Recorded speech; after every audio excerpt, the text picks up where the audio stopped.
என் அன்பு சகோதர சகோதரிகளே, கர்த்தராயிருக்கிற இயேசு கிறிஸ்துவின் நாமத்தினாலே புதிய எருசலேம் எழுப்புதல் தேவாலயத்தின் மூலமாய் உங்களை மிகுந்த அன்போடு கூட நாங்கள் வாழ்த்தி வரவேற்கிறோம்.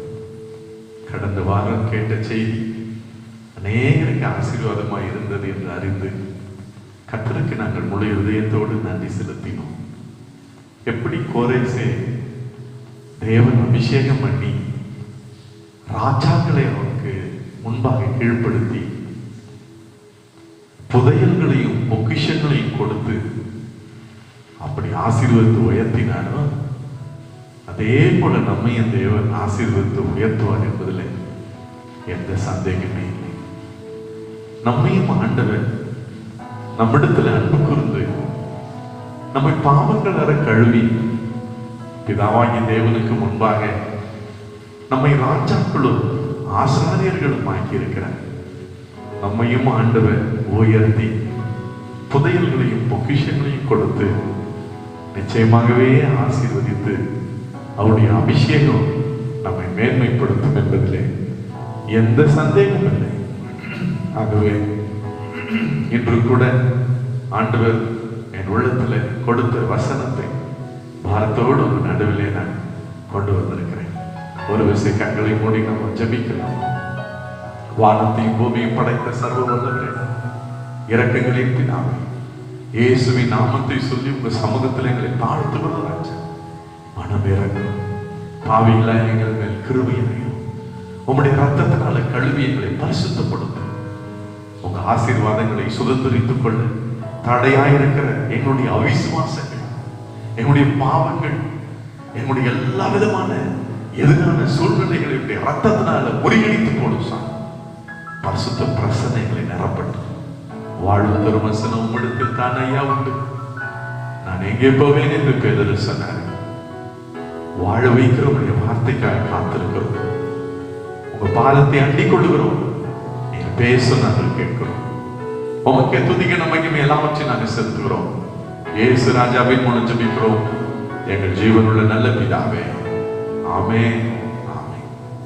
ஆண்டவரை துதித்து நம்ம எல்லாருக்கும் தெரிந்த ஆசீர்வதிக்கும் தேவன் உன்னை ஆசீர்வதிப்பாரே என்ற பாடல் எல்லாரும் சேர்ந்து நம்ம ஆண்டவரை மகிமைப்படுத்தி பாடலாம். பழைய பாடல், நம்ம எல்லாருக்கும் தெரிந்த பாடல்.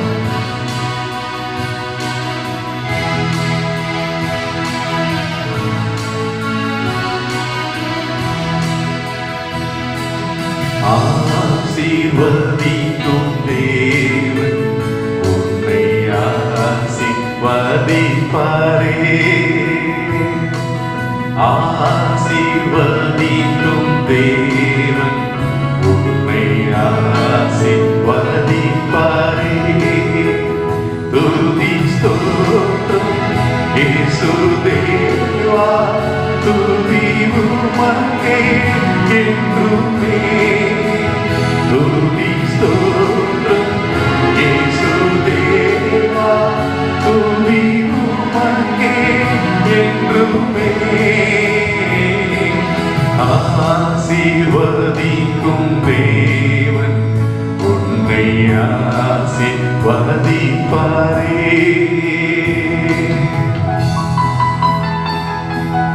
ஆபிரகாமை ஆசீர்வதித்த தேவன், ஈசாக்கை ஆசீர்வதித்த தேவன் நம்மையும் ஆசீர்வதிப்பார்.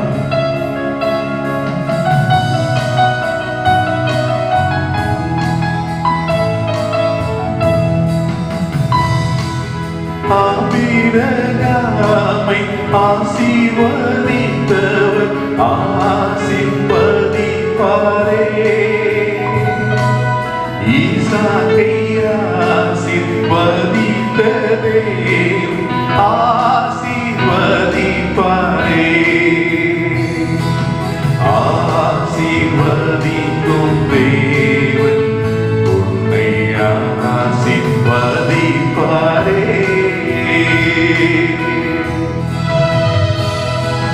யாக்கோபை ஆசீர்வதித்தவர், யாபேசை ஆசீர்வதித்தவர் என்று உன்னையும் என்னை ஆசீர்வதிக்க வல்லவராயிருக்கிறார். ஹல்லேலூயா.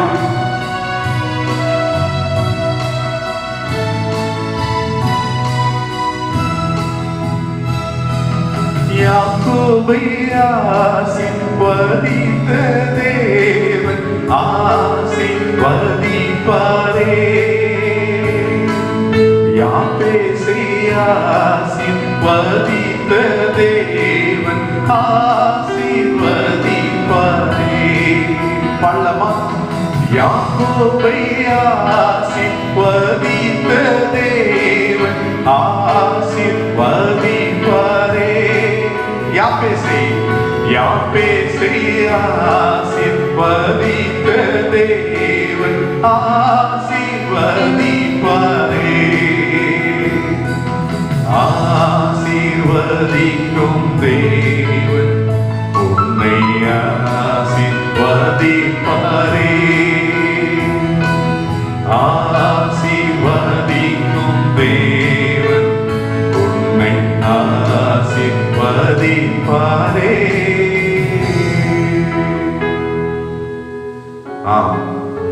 என் அன்பு சகோதர சகோதரிகளே, நாம் ஆராதிக்கிற நம்முடைய தேவன் நம்மை ஆசீர்வதிக்கிற தேவன். ஏதோ இஸ்ரவேலை ஆசீர்வதிப்பதால் கர்த்தருக்கு பிரியம் என்று அன்றைக்கு பிளேயமுக்கு ஆண்டவர் வெளிப்பட்டார். என் ஜனங்களை ஆசீர்வதிக்க வேண்டுமே ஒழிய அவர்களை நீ சபிக்க கூடாது. அவர்கள் ஆசீர்வதிக்கப்பட வேண்டும் என்பது என்னுடைய கட்டளையாயிருக்கிறது என்று தேவன் பிளேயமுக்கு கட்டளையிட்டார். நாம் ஆசீர்வதிக்கப்பட வேண்டும் என்று தேவன் கட்டளையாய் அதை கொடுத்திருக்கிறார். அவர் ஆசீர்வதிக்கும் போது அதை யாராலும் திருப்பவே முடியாது. அதை யாராலும் திருப்பவே முடியாது. ஆபிரகாமை தேவன் ஆசீர்வதித்து இந்த பூமியில செல்வ சீமானாக உயர்த்தவில்லையா? ஈசாக்கை தேவன் பஞ்ச காலத்திலும் 100 மடங்கு பரிபூர்ணமாய் ஆசீர்வதித்து அவன் வரவர விருத்தி அடைந்து மகா பெரியவன் ஆக்கவில்லையா? யாக்கோபு ஒரு கோலும் கையுமாய் கடந்து போன அவனை 2 பரிவாரங்களாய் உடையவன் ஆனேன் என்று அவனை இஸ்ரவேலாக மாற்றி தேவன் ஆசீர்வதிக்கவில்லையா?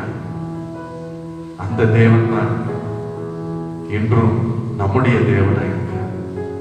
நிச்சயம் தேவன் நம்மை ஆசீர்வதித்து நம்மை பெருக பண்ண வல்லவராய் இருக்கிறார். இன்று மிக முக்கியமான ஒரு காரியத்தை உங்களோடு கூட தேவன் பகிர்ந்து கொள்ளும்படி என் உள்ளத்தில் கட்டளையிட்டார். அது 1 நாளாகமம் 4ஆம் அதிகாரம் 10வது வசனம். யாபேஸ் என்ற ஒரு மனுஷனை குறித்து நாம் அங்கே வாசிக்கிறோம். நம்ம எல்லாருக்கும் தெரிந்த ஒரு பகுதி தான். யாபேஸ் இஸ்ரவேலின் தேவனை நோக்கி, தேவரீர் என்னை ஆசீர்வதித்து என் எல்லையை பெரிதாக்கி உமது கரம் என்னோடு இருந்து தீங்கு என்னை துக்கப்படுத்தாதபடிக்கு அதற்கு என்னை விலக்கி காத்தருளும் என்று வேண்டிக் கொண்டான். அவன் வேண்டிக் கொண்டதை தேவன் அருளினார் என்று எழுதியிருக்கிறார். பாருங்கள், இந்த யாபேஸ் ஆங்கிலத்தில் ஜேபஸ் இஸ்ரவேலின் தேவனிடத்தில் வந்து அவன் விண்ணப்பம் பண்ணுகிறான். நம்முடைய வாழ்க்கையில கஷ்டங்கள் வரும்போது, துன்பங்கள் வரும்போது, வியாதிகள் வரும்போது, இழப்புகள் நஷ்டங்கள் வரும்போது நம்ம என்ன செய்கிறோம்? எங்கு வாங்கும் ஓடுது. என்ன காரணத்தினால் இப்படி ஆனது? ஏன் தோல்வி? ஏன் நஷ்டம்? ஜாதகம் பார்க்கிறோம், மந்திரம் பார்க்கிறோம், நல்ல நேரம் கெட்ட நேரம் பார்க்கிறோம், சகுனம் பார்க்கிறோம். என்ன காரணத்தினால் இப்படி ஆனது? பலர் பலவிதமாய் நமக்கு ஆலோசனை கொடுக்கிறாங்க. அன்புக்குரியவர்களே, இந்த 4ஆம் அதிகாரம் 9ஆம் வசனத்தை நீங்கள் வாசித்து பாருங்க. அங்கே வேதம் சொல்லுகிறது, அவன் தாய் நான் துக்கத்தோட அவனை பெற்றேன் என்று சொல்லி அவனுக்கு யாபேஸ் என்று பெயரிட்டாங்க. அவன் தாய் சொல்லுகிறான், நான் அவனை துக்கத்தோடு கூட பெற்றேன். இந்த யாபேஸ் பிறக்கும் போதே அவனுடைய குடும்பத்தில் மகா துக்கம். அவன் துக்கத்தின் மகன் யாபேஸ் என்று சொன்னார். அவன் துக்கத்தின் மகன் என்று சொல்லி அர்த்தம். பாருங்கள், பிறக்கும் போதே துக்கம், தாய் வயிற்றிலிருந்து வரும்போதே துக்கத்தை கொண்டு வந்தான். அவன் ஏன் பிறந்தான் என்று ஒருவேளை அவர்கள் நினைத்திருப்பார். இவன் பிறந்ததினாலே தான் நம்முடைய குடும்பமே சபிக்கப்பட்டது. இவன் பிறந்ததினாலே தான் நம்முடைய குடும்பத்துல சந்தோஷம் எடுபட்டு போனது. அது என்ன விதமான துக்கம் என்று அங்கே வேதத்திலே கூறப்படவில்லை. இன்றும் கூட அநேகர் இன்னைக்கு நான் ஏன் பிறந்தேனோ,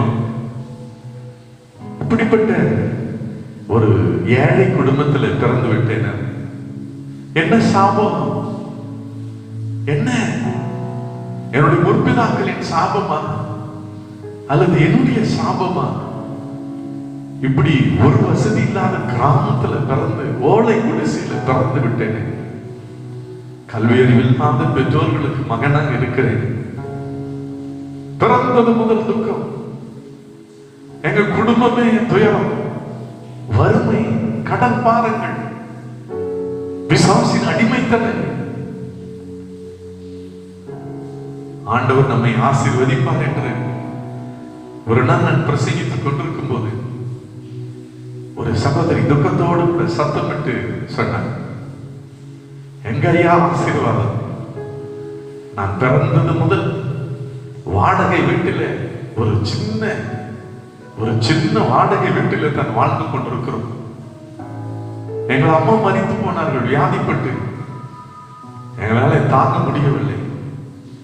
எங்க அப்பா ஒரு குடிக்கார தகப்பனாய் பொறுப்பை இழந்து நான் தான் என் குடும்பத்தை, என் உடன் பிறப்புகளை ஆதரித்து வருகிறேன். நான் பிறந்தது முதல் பார்க்கிறேன், ஒரு ஆசீர்வாதம் இல்லை, ஆசீர்வாதம் வராது. நாங்கள் இப்படித்தான் இருக்கிறோம், எனக்கு தெரிந்ததிலிருந்து இப்படித்தான் கஷ்டப்பட்டு கொண்டிருக்கிறோம் என்று துயரத்தோடு அந்த மகள் சொன்ன அந்த வார்த்தையை கேட்டு என் உள்ளம் உடைந்தது. நான் சொன்னேன், இயேசு கிறிஸ்துவை விசுவாசியுங்கள், இயேசு கிறிஸ்துவை ஆண்டவராக இரட்சகராக ஏற்றுக்கொள்ளுங்கள், அந்த இஸ்ரவேலின் தேவன் உங்களையும் ஆசீர்வதிப்பார் என்று ஆண்டவருடைய சத்தியத்திலே அவங்களை வழிநடத்தி ஜெபித்து விட்டு அவனுக்கு ஆண்டவர் கொடுக்கிற ஆறுதலையும் சமாதானத்தையும் கூறி ஜெபித்து விட்டுவான். இதை கேட்டுக்கொண்டிருக்கிற என் அன்பு சகோதரனே, சகோதரி, வாழ்க்கையில கஷ்டங்களும் துன்பங்களும் அவரவர்களுக்கு வந்தால் தான் தெரியும். குடும்பத்தில் இழப்புகள், மரணங்கள் அவரவர்களுக்கு வந்தால் தான் தெரியும். ஆறுதல் சொல்வது மிகவும் எளிது. துயரம் தாங்க முடியாமல் அநேகர் இன்றைக்கு வீட்டை விட்டு ஓடுகிறார்கள், தற்கொலை செய்து கொள்கிறார்கள், வாழ வழி தெரியாமல் எனக்கு பல்வேறு விதங்களிலே தவிக்கிறார்கள். ஆனால் இந்த யாப்பேஸ் தற்கொலை செய்து கொள்ளவில்லை, தன் தாய் வீட்டை விட்டு அவன் ஓடவில்லை. மாறாக என்ன செய்தான் தெரியுமா? தன் துக்கத்தை சந்தோஷமாய் மாற்றுகிற இஸ்ரவேலின் தேவனிடத்தில் அவன் வந்து ஜெபம் பண்ணினான். சரியான இடத்திற்கு வந்து விட்டான். சரியான வாழ்க்கையில ஒரு முடிவை எடுத்தான். இன்றும் கூட அநேக வாலிப பருவத்திலே தவறான முடிவுகள், படிக்கிற பிள்ளைகள் இன்னைக்கு தவறான முடிவுகள், வீட்டை விட்டு ஓடுவதோ, தற்கொலை செய்வதோ, தங்களுடைய வாழ்க்கையை மாய்த்துக் கொள்வதுமாய் இருக்கிறார். நம்முடைய பிரச்சனைகளுக்கு, துக்கங்களுக்கு முடிவு சாவு அல்ல. கர்த்தராய் இருக்கிற இயேசு கிறிஸ்துவை வந்து ஜெபம் பண்ணுவது. ஒரு சின்ன ஜெபம் செய்தார், அவனுடைய வாழ்க்கை தலைகளாக ஆண்டவர் புரட்டி போட்டார், தலைகளாக ஆண்டவர் மாற்றி போட்டார். என்ன ஜெபம் பண்ணினார்? தேவரீர் என்னை ஆசீர்வதியும் என்று சொல்லி ஆண்டவருடைய சமூகத்தில் ஆசீர்வாதத்துக்காக போராடினார். இன்றும் கூட நீங்களும் நான் அந்த உலக வாழ்க்கையில சமாதானமாய், வெற்றியாய், செல்வ செழிப்போடு கூட வாழ வேண்டும் என்றால் வானத்தையும் பூமியும் படைத்த அந்த சர்வ வல்லவருடைய ஆசீர்வாதம் நமக்கு வேண்டும். கர்த்தரின் ஆசீர்வாதமே ஐஸ்வர்யத்தை தரும், அதனோட வேதனையை கூட்டார் என்று வேதம் சொல்லுகிறது. வேதனை இல்லாத ஒரு ஆசீர்வாதம், அதுதான் தேவன் கொடுக்கிற ஆசீர்வாதம். ஆபிரகாமை தேவன் எதற்கு அழைத்தார் தெரியுமா? ஆபிரகாமே, நான் காண்பிக்கிற தேசத்துக்கு நீ போ. எதற்காக அழைத்தார்? அங்கே நான் உன்னை ஆசீர்வதித்து உன்னை பெரிய ஜாதியாக்குவேன் என்று சொன்னார். ஆண்டவர் உன்னையும் என்னையும் அழைக்கிறது எதற்காக என்றால் நம்மை ஆசீர்வதிப்பதற்காகத்தான். அதை ஒரு நாள் நம்ம மறந்து விடவே கூடாது. அழைக்கிறார், ஆசீர்வதிக்கிறார், பெருக பண்ணுகிறார். ஆகவே வேதத்தில் அப்படித்தானே ஆதாம் ஏவாள் முதற்கொண்டு தேவன் ஆசீர்வதித்து பழுகி பெருகும்படி செய்தார். ஒவ்வொரு பரிசுத்தவான்களை அப்படித்தானே தேவன் ஆசீர்வதித்தார்.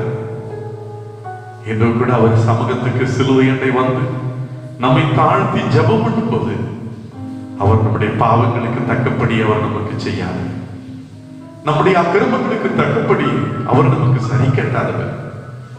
மேற்குக்கு கிழக்குக்கு எவ்வளவு தூரமோ அவ்வளவு தூரமாக நம்முடைய பாவங்களில் இருந்து நம்மை ரட்சித்து நம்மை வாழ வைக்க ஆண்டவருடைய சமூகம், அவருடைய இரக்கம், அவருடைய தயவு இன்றைக்கு மாறாதவைகளாக இருக்கிறது. பாருங்கள், ஆண்டவர் ஆசீர்வதித்தால் மட்டும் போதாது, அந்த ஆசீர்வாதத்தினுடைய எல்லைகளை எல்லாம் பெரிதாக்கும் என்று சொல்லிட்டார். எல்லைகளை பெரிதாக்கும். கடந்த வருடத்துல 4 மாவடி அந்த திறப்பி வாசல் ஜெபத்துக்கு நாங்கள் குடும்பமாய் போயிருந்தோம். அங்கே நம்முடைய அன்புக்கும் பெரும் மதிப்பிற்குரிய அருமையான மோகன் சி லாசரஸ் அண்ணன் அவர்கள் தன்னுடைய சாட்சியை சொன்னார். எப்படி இந்த இயேசு விடுவிக்கிறார் ஊழியம் தொடங்கப்பட்டது. 4 மாவடி கிராமத்துல தூரத்துல ஒரு தோப்புல போய் ஒரு தனி மனுஷனாய் நான் ஜெபம் பண்ணி கொண்டிருந்தேன். இந்த ஜெபக்குழு, இயேசு விடுவிக்கிறார் ஜெபக்குழு ஒரு தனி மனிதனாய் ஆரம்பிக்கப்பட்டது. அதன் பிறகுதான் ஜெபிக்கிற சில சகோதரர்கள், சில சகோதரிகளை ஆண்டவர் எனக்கு கொடுத்தார். ஒரு குழுவாக கூட்டி ஜெபித்து ஜெபித்து ஜெபித்து இப்போது உலகம் முழுவதற்கும் இந்த ஜெபிக்கலாம் வாங்க என்ற நிகழ்ச்சியில சுமார் 110 நாடுகள் இணைந்து ஜெபிக்கிறது. அவ்வளவு உலகத்தை கலக்குகிற ஒரு தேவ மனுஷன். அவருடைய ஊழியத்தின் எல்லைகளை பெரிதாக்கி கொண்டே ஆண்டவர் வருகிறார். இன்றும் நமக்கு அவர்கள் எல்லாம் சாட்சிகளாக இருக்கிறார். அன்புக்குரியவர்களே, நம்முடைய ஊழியங்களை ஆண்டவர் பெரிதாக்குகிறவராய், நம்முடைய எல்லைகளை விரிவாக்குகிற தேவனாய் அவர் இருக்கிறார். மறைந்த அன்புக்கும் பெரும் மதிப்பிற்குரிய மாமனிதர், உலகில் ஒப்பற்ற தீர்க்கதரிசியாய் விளங்கின அன்பு சகோதரர் டிஜஸ் தினகரன் ஐயா அவர்கள் மறையும் போது 25 ஜெபகோபுரம் தான் இருந்ததா. ஆனால் அதன் பிறகு டாக்டர் பால் தினகரன் அவர்கள் சாட்சியாய் சொல்லும் போது சொன்னாங்க, என் தந்தை தினகரன் மறிக்கும் போது 25 ஜெபகோபுரம் இருந்தது. ஆனால் இப்பொழுதோ அது 50 அல்ல, 75 அல்ல, 100 அல்ல, 125க்கும் மேலான ஜெபகோபுரங்களை டெல்லியில, இஸ்ரேல் தேசத்துல கர்த்தர் எனக்கு கொடுத்தார். அவரே ஆண்டவர் எனக்கு கொடுத்தார். இது எப்படி ஆண்டவர் மல்டிப்ளை பண்ணி, எப்படி பெருக பண்ணி ஆசீர்வதிக்கிறார் என்பதற்கு நம் கண் எதிரில் இருக்கிற இந்த ஊழியக்காரர்களே நமக்கு சாட்சிகளாக இருக்கிறார். நம்மை ஆசீர்வதிக்கிறார். நம்முடைய எல்லைகளை எல்லாம் தேவன் பெரிதாக்கி விரிவாக்கி ஆண்டவர் நம்மை சகல விதங்களிலும் வர்த்திக்க பண்ணுகிற தேவனாய் இருக்கிறார். மூன்றாவது மிக முக்கியமான ஒரு காரியத்தை யாபேஸ் ஜெபிக்கிறார்.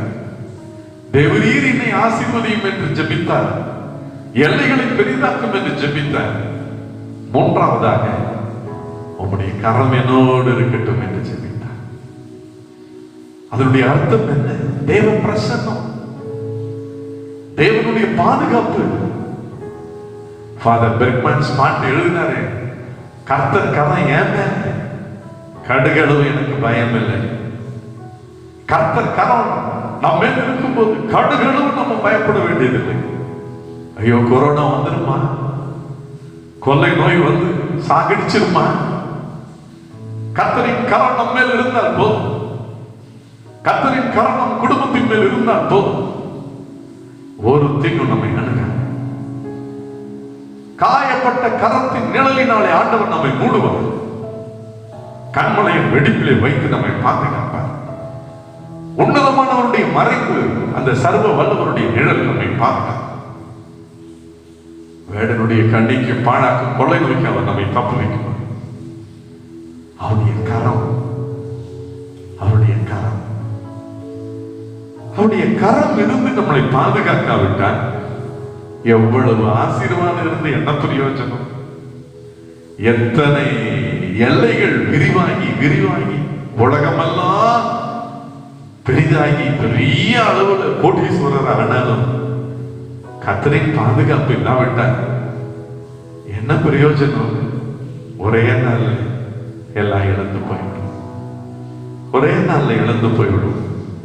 ஆகவே தான் யாப்பேஸ் கருத்தாய் ஜெபித்தார், உம்முடைய கரம் என்னோடு கூட இருக்கட்டும் என்று சொல்லி. நான்காவது ஒரு காரியம், மிக அருமையா என்னை கவர்ந்த ஒரு காரியம், எவ்வளவு ஞானமாய் ஜெபிக்கிறார் பாருங்க. தீங்கு என்னை துக்கப்படுத்தாத படிக்கு அதற்கு என்னை விலக்கி காத்துக்கொள்ளும் என்று ஜெபிக்கிறார். நாம் வாழ்ந்து கொண்டிருக்கிற உலகம் ஒரு தீமையான ஒரு உலகம். எந்த நேரத்தில் ஆபத்து வரும், எந்த நேரத்தில் பொல்லாத விபத்துக்கள் வரும், எந்த நேரத்தில் கொள்ளை நோய்கள் வரும், எந்த நேரத்தில் இழப்புகளும் நஷ்டங்களும் வரும், துர்ச்செய்தி வரும் என்று நமக்கு தெரியாது. தீமையான ஒரு உலகத்தில் நாம் வாழ்ந்து கொண்டிருக்கிறோம். அந்த தீமைக்கு என்னை விலக்கி காத்துள்ளோம். ஏனென்றால் பிறந்தது முதல் தீமை, பிறந்தது முதல் துக்கம்,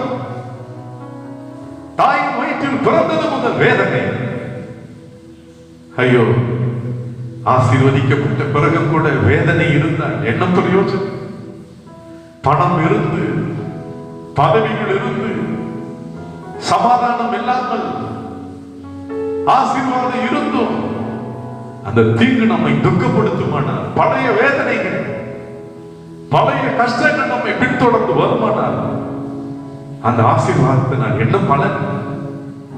அந்த ஆசீர்வாதத்தினால என்ன பலன்? ஆகவே நான் ஜெபித்தார், தீங்கு என்னை துக்கப்படுத்தாதபடி, பழைய துன்பங்கள் என்னை துக்கப்படுத்தாதபடி அதற்கு என்னை விலக்கி காத்தருளும் என்று ஜெபித்தார். அன்புக்குரியவர்களே, 4 காரியத்தை அந்த இஸ்ரவேலின் தேவனுடைய சமூகத்தில் வந்து உள்ள உடைந்து அவன் ஜெபித்திருந்தான். பிறந்தது முதல் துக்கத்தை அனுபவித்து அந்த துக்கத்தின் மகன். வேதம் சொல்லுகிறது 1 நாளாகமம் 4:10 கடைசி பகுதி, அவன் வேண்டிக் கொண்டதை தேவன் அருளினார். அவன் வேண்டிக் கொண்டதை என்னென்ன ஜெபித்தானோ அத்தனையும் ஆண்டவர் அவனுக்கு கொடுத்து. ஹல்லேலூயா. 1 2 அல்ல, நீ வேண்டிக் கொண்டபடியெல்லாம், உன் மன விருப்பத்தின்படியெல்லாம், உன் ஆலோசனைப்படியெல்லாம் ஆண்டவர் நிறைவேற்றி உன்னை ஆசீர்வதிக்க தேவன் வல்லவராய் இருக்கிறார். ஒரு முறை அல்ல, 2 முறை அல்ல, 100 முறை அல்ல, எத்தனை தரம் கேட்டாலும் அவர் சலித்துக் கொள்ளவே மாட்டார்.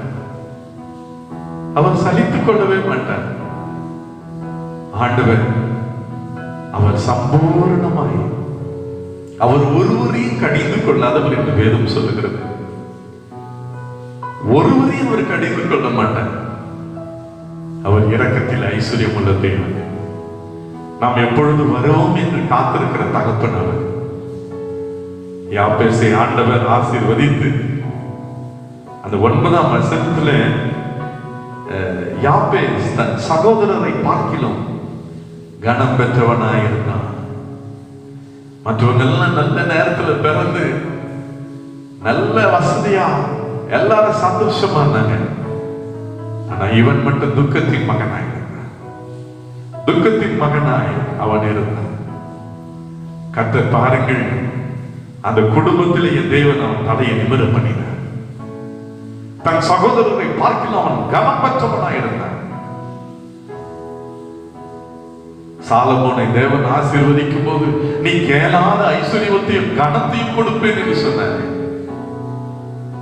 அத்துணை மேன்மை, அத்தனை கனம், அத்துணை ஐஸ்வர்யம், தேவனுடைய ஆசீர்வாதம் இதை நான் பேசிட்டு வந்தேன். என் அன்பு சகோதர சகோதரிகளே, இன்றும் கூட என் வாழ்வு இவ்வளவுதான், இப்படியே தான் நான் வாழ்ந்து சாக வேண்டும் என்று சொல்லி உன் இருதயத்தில் சோர்ந்து போயிருக்கிறாயா? கடவுளுக்கு கண் இல்லை,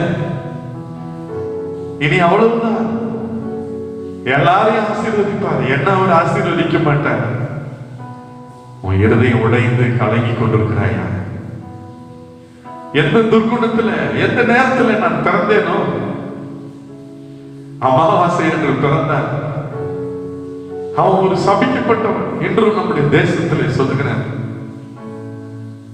அவன் ஒரு திருடன், அவன் ஒரு சபிக்கப்பட்டவன், அவன் முகத்துல விழிப்பதே பெரிய பாவம் என்று சொல்லுவார். பிறப்பு இறப்பு தேவன் கொடுக்கிற நேரம், அதை யாராலும் தடுக்க முடியாது. ஆனால் மனுஷனுடைய குருட்டு நம்பிக்கையை அமாவாசையில பிறந்தால் உலகம் அவர்களை புறக்கணிக்கிறது. இதை யாப்பேசி எந்த சூழ்நிலையில பிறந்தான் என்று தெரியாது, ஆனால் அவன் துக்கத்தின் மகனாய் இருந்தான். அன்புக்குரியவர்களே, யாப்பேசை ஆசீர்வதித்து அவன் துக்கத்தை சந்தோஷமாய் மாற்றினான். உன்னை ஆசீர்வதிக்க வல்லவராய் இருக்கிறார். ஒருமுறை மறைந்த மாமனிதர் டாக்டர் டிஜிஎஸ் தினகரன் ஐயா அவர்கள் தன் சாட்சியை ஒரு செய்தியிலே சொன்னார்கள். அவர் பட்டம் படிப்பு தோல்வி அடைந்து ஃபெயில் ஆகி வேலை இல்லாமல் குடும்பத்தின் கஷ்டத்தில் ரயிலில் தற்கொலை செய்து கொள்ளும்படி போனார். அங்கேதான் அவருடைய சித்தப்பா ஆண்டவரை பற்றி சொல்லி ரட்சிப்புக்கு வழி நடத்தினார். என்றாலும் கூட உடனடியாக ஆசீர்வாதம் வரவில்லை. வேலையில் கஷ்டம், துன்பம். அவர் சொன்ன அவனுடைய முகத்துல விழிப்பதே பாவம். வந்துட்டு ஆந்தப்பட்டான் மூஞ்சி, அவன் முகத்துல முழிச்சா ஒண்ணுமே நடக்காதுன்னு சொல்லி சொல்லுவாங்க. அவரே சொன்ன சாட்சியை தான் நான் ஜபத்தோடு உங்களுக்கு சொல்லுகிறேன், உங்கள் விசுவாசம் பெருகும்படி. அப்படிப்பட்ட டிஜிஎஸ் தினகரனை ஆண்டவர் ரட்சித்து அபிஷேகம் பண்ணி உலகத்தை கலக்குகிற ஒரு தேவ மனிதனாய் ஆண்டவர் மாற்றினார். சொன்ன அவரை பார்ப்பதற்கு அப்பாயின்மெண்ட் கிடைக்காம பல நாட்களாக தவிக்கிற ஜனங்கள் உண்டு. எதற்கு தெரியுமா? அவர் முகத்தை பார்த்தால் போதும் என்பதற்காக. அவர் ஒரு சின்ன ஜபம் பண்ணினால் போதும், அவர் என் மீது கரம் நீட்டி ஆசீர்வதித்தால் போதும். அருமையான டிஜிஎஸ் ஐயாவுடைய முகத்தில் இருக்கிற அந்த வெளிச்சத்தை பார்த்தால் போதும் என்று உலகமெங்கிலும் அவரை தேடி வருகிற கோடிக்கணக்கான ஜனம். எப்படி தேவன் ஆசீர்வதிக்கிறார் பாருங்க. அவன் முகத்துல விழிப்பதே பாவம். சொன்ன ஜனங்கள் அப்பாயின்மெண்ட் வாங்கி அவரை தேடி வந்து அவர் முகத்திலே விழித்து ஜெபித்து விட்டு போகிறார். இன்னும் கூட ஒரு சபிக்கப்பட்டவனாய் நீ இருக்கிறாயா? என் வாழ்க்கை சபிக்கப்பட்டிருக்கிறது என்று சொல்லி கலங்குகிறாயா மகளே, மகனே? என் எதிர்காலம் அவ்வளவுதான் என்று சொல்லி நீ கலங்குகிறாயா? இதுதான் என் தலைவிதி என்று சொல்லி நீ நினைத்துக் கொண்டிருக்கிறாயா? தலை விதியை யாராலும் மாற்ற முடியாது என்று சொல்லி நீ நினைத்துக் கொண்டிருக்கிறாயா? உன் தலைவிதியை மாற்றுகிற தெய்வம் இயேசு.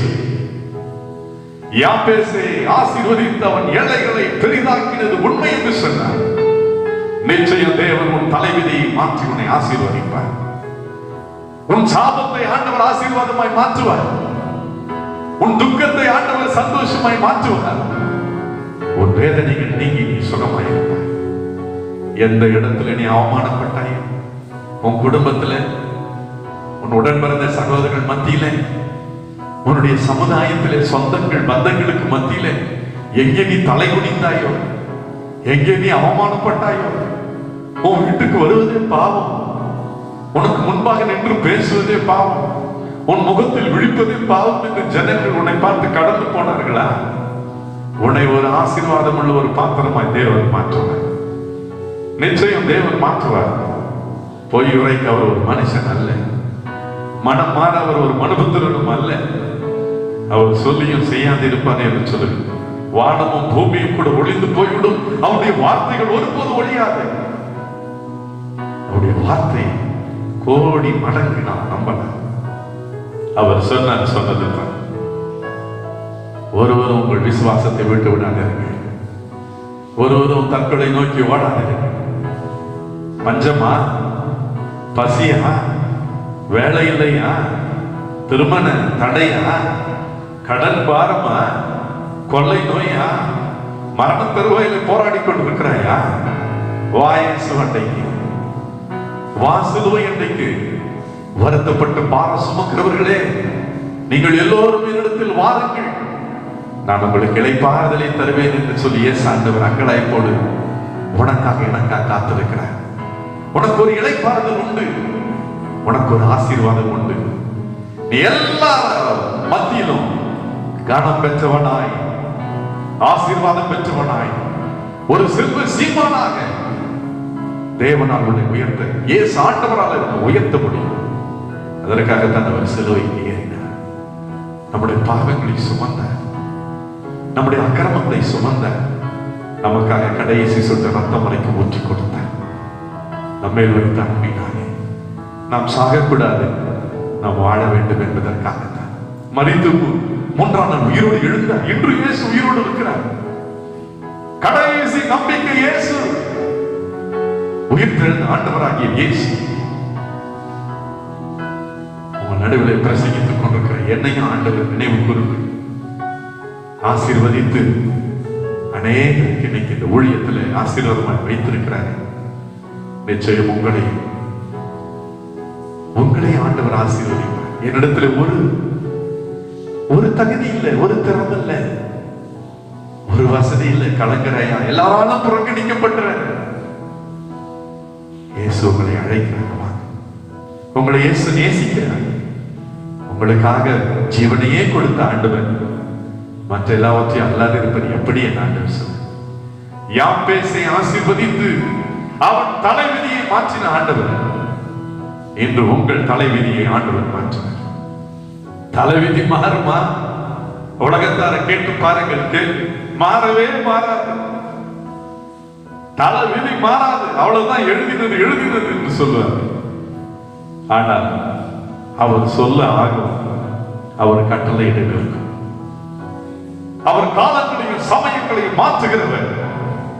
தாயின் வயிற்றில் பிறந்த முதல் துக்கத்தோடு இருந்த மனுஷனை அவர் ஆசீர்வதித்து உயர்த்த அவரால் யார்?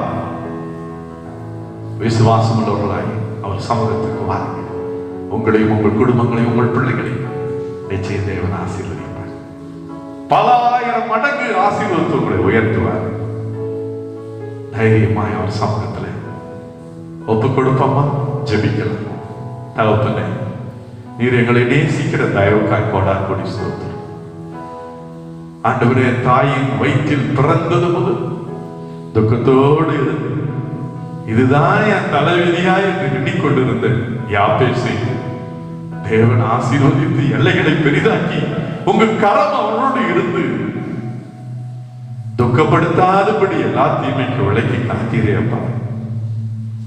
இன்னும் கூட இந்த வார்த்தைகளை கேட்டுக்கொண்டிருக்கிற ஒவ்வொரு சகோதரிகளை கண்ணோக்கிப்பார். ஒவ்வொரு குடும்பத்தை, ஒவ்வொரு பிள்ளைகளை கண்ணோக்கிப்பார். யார் வாழ்க்கையில் பிறந்தது முதல் சஞ்சலம், பிறந்தது முதல் துக்கம், பிறந்தது முதல் வேதனை, அவ்வளவுதான் என் வாழ்க்கை இப்படியே முடிவடைந்து விடும் என்று கலங்கி ஒவ்வொரு வீடுகளுக்குள்ளும் மகிமையின் ராஜா கடந்து செல்லும். ஒவ்வொருவரையும் கரம் நீட்டி ஆசீர்வதியும். யாப்பேசின் தேவன் ஒவ்வொருவரையும் உயர்த்தி அவர்கள் எல்லைகளை பெரிதாக்கும். உங்க கரம் அவங்களோடு இருந்து பாதுகாத்துக் கொள்ளட்டும்.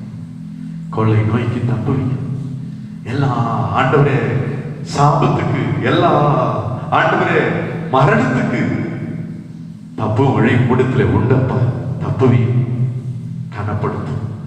அவருடைய சந்ததிகள் வாழ்ந்திருக்கட்டும், செழித்திருக்கட்டும், பிள்ளைகள் ஆசீர்வதிக்கப்படட்டும். ஆண்டவரே அவருடைய குடும்பங்கள் வர வர பலத்திருக்கட்டும். அவங்க கண்கள் எங்க ஒவ்வொருவருக்கு கிருபை கிடைக்கட்டும். எங்களுக்கு ஒரு புது நம்பிக்கை தருவீராக. இன்று முதல் நான் உங்களை ஆசீர்வதிப்பேன் என்று ஆகாய் தீர்க்கதரிசி மூலமா சொன்னீர்ப்பா. உம்முடைய வார்த்தை ஒருபோதும் வெறுமையாக யாப்பேசை நீர் ஆண்டவரே ஆசீர்வதித்தது ஆண்டவரே அப்படியே ஆண்டவரே அவன் வேண்டிக் கொண்டதை அப்படியே அருளினீரே என்று உம்முடைய பிள்ளைகளை அப்படியே ஆசீர்வதித்து உயர்த்தும். அப்படியே ஆசீர்வதித்து உயர்த்தும்.